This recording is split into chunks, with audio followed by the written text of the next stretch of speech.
Hello student, आज विदेशी व्यापार से पढ़ेंगे। प्राचीन समय से ही भारत एक महत्वपूर्ण व्यापारिक देश रहा है, किंतु औपनिवेशिक सरकार द्वारा अपनाई गई वस्तु उत्पादन, व्यापार और सीमा शुल्क की प्रतिबंधकारी नीतियों का भारत के विदेशी व्यापार की संरचना, स्वरूप और आकार पर बहुत प्रतिकूल प्रभाव पड़ा है। तो जो भारत था प्राचीन समय में बहुत व्यापारिक देश था। मतलब यहाँ पर सूती वस्त्र, पटसन उद्योग का व्यापार होता था। लेकिन जब से औपनिवेशिक सरकार आई तब से सभी जो गतिविधियाँ थी वह खत्म हो गई। हमारे देश का पतन हो गया था और विदेशी व्यापार की संरचना, स्वरूप और आकार पे प्रतिकूल प्रभाव पड़ गया। मतलब जो पहले था वह अब नहीं रहा। परिणाम स्वरूप भारत कच्चे उत्पाद जैसे रेशम, कपास, ऊन, चीनी, नील, पटसन आदि निर्यातक होकर रह गया। मतलब इनका निर्यात करने वाला देश कच्चे माल का और बने बने तैयार माल का आयातक वाला देश बनकर रह गया। साथ ही यह सूती, रेशमी, ऊनी वस्त्रों जैसी अंतिम उपभोक्ता वस्तुओं और इंग्लैंड के कारखानों में बनी हल्की मशीनों आदि का आयातक भी हो गया। व्यावहारिक रूप से इंग्लैंड ने भारत के आयात निर्यात व्यापार पर अपना एकाधिकार जमाए रखा। तो जो इंग्लैंड था उसने भारत के आयात निर्यात पर अपना एकाधिकार जमा रखा था। भारत का आधे से अधिक व्यापार तो केवल इंग्लैंड तक सीमित रहा। शेष कुछ व्यापार चीन, श्रीलंका और ईरान से भी होने दिया जाता था। सुएज नहर का मार्ग खुलने से तो भारत के विदेशी व्यापार पर अंग्रेजी नियंत्रण और भी सख्त हो गया था।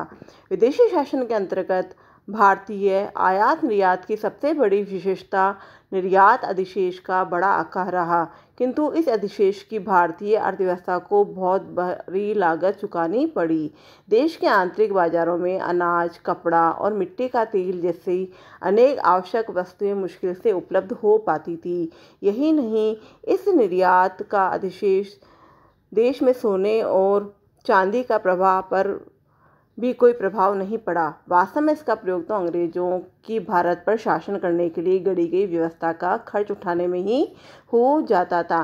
तो जो अंग्रेज जो भी व्यवस्था करते थे उन व्यवस्था का लाभ भारत को नहीं मिलता था, बल्कि वह व्यवस्था अपने ही शासन के लिए की जाती थी उनकी, और उनका जो भी भारत के लिए जो भी लाभ होता था वह लाभ उन्हीं का खर्च उठाने में लग जाता था। तो अंग्रेजी सरकार के युद्धों पर व्यय तथा अदृश्य मद्यों के आयात पर व्यय के द्वारा भारत की संपदा का दोहन हुआ।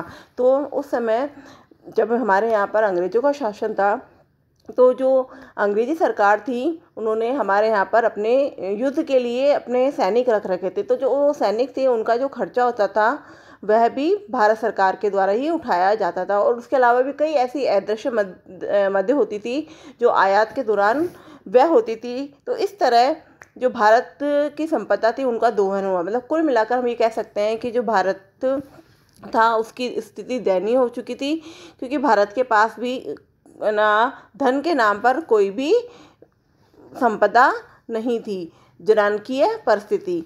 ब्रिटिश भारत की जनसंख्या के विस्तृत ब्यौरे सबसे पहले 1881 की जनगणना के तहत एकत्रित किए गए। यद्यपि इसकी कुछ सीमाएं थी, फिर भी इसमें भारत की जनसंख्या सर्वाधिक की विषमता बहुत स्पष्ट थी। बाद में प्रत्येक 10 वर्ष बाद जनगणना होती रही। वर्ष 1921 के पूर्व का भारत जनानकीय संक्रमण के प्रथम सोपान में था। तो जो सबसे पहले जनगणना की गई थी 1881 में, वह अंग्रेजों के द्वारा की गई थी। इसके बाद द्वितीय सोपान का आरंभ 1921 के बाद का माना जाता है। किंतु उस समय तक न तो भारत की जनसंख्या बहुत विशाल थी और न ही उसकी सर्वाधिक दर बहुत अधिक थी। सामाजिक विकास के विभिन्न सूचक भी बहुत उत्साहवर्धक नहीं थे। कुल मिलाकर साक्षरता दर तो 16% से भी कम ही थी। तो सामाजिक विकास के सूचक वो होते हैं जिससे हमें ये पता चलता है कि समाज में किन किन सूचकों के द्वारा समाज वृद्धि कर सकता है। तो उसमें से एक है साक्षरता, क्योंकि जहाँ साक्षरता ज़्यादा होगी, जिस समाज में साक्षरता ज़्यादा होगी वह समाज उतनी ही उन्नति करेगा। तो उस समय साक्षरता दर मात्र 16% ही थी।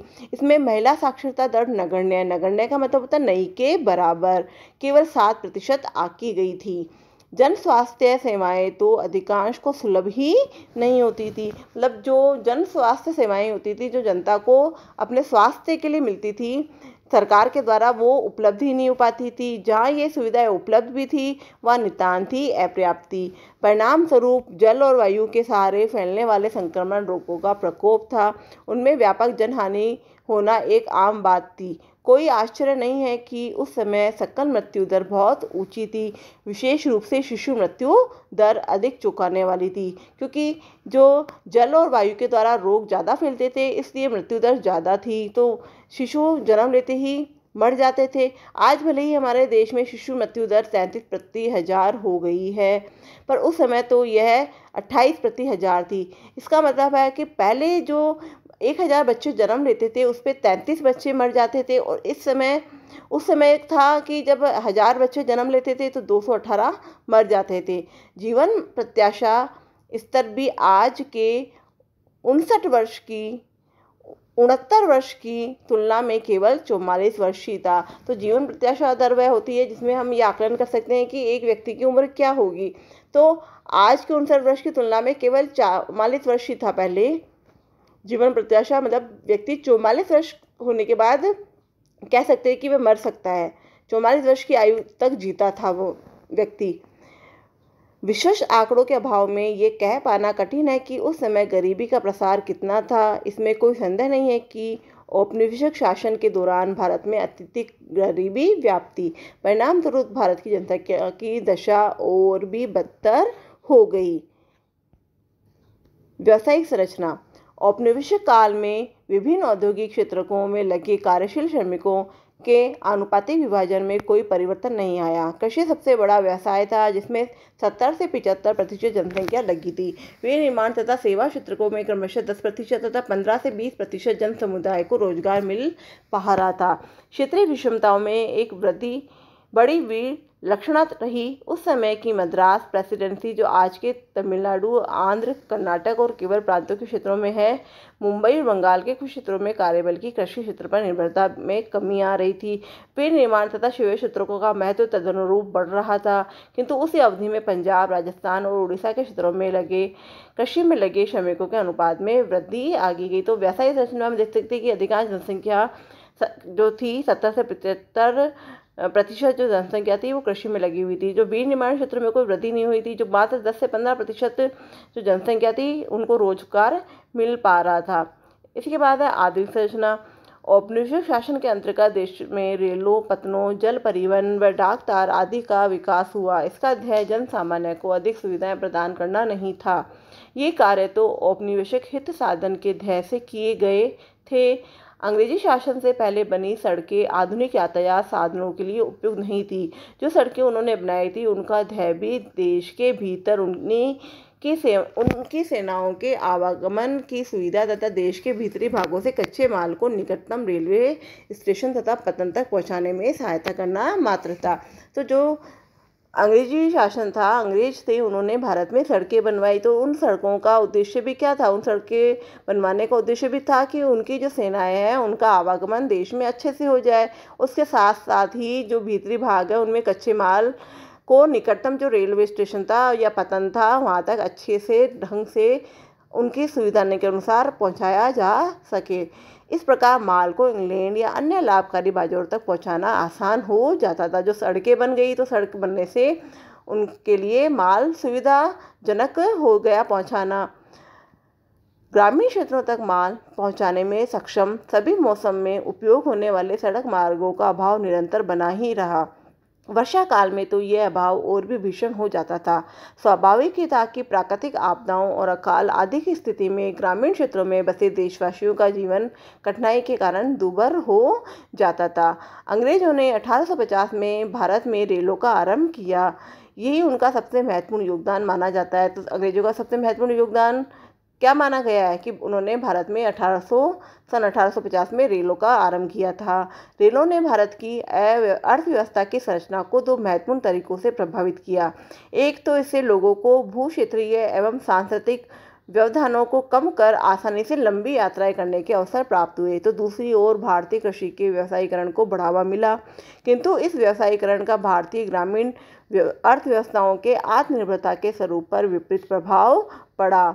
भारत के निर्यात में निसंदेह विस्तार हुआ, परंतु इसका लाभ भारतवासियों को मुश्किल से ही प्राप्त हुआ, क्योंकि सारा लाभ कौन ले गए थे? सारा लाभ तो अंग्रेज ही ले जाते थे। इस प्रकार जन सामान्य को मिले सांस्कृतिक लाभ व्यापक होते हुए भी देश की आर्थिक हानि की भरपाई नहीं कर पाए।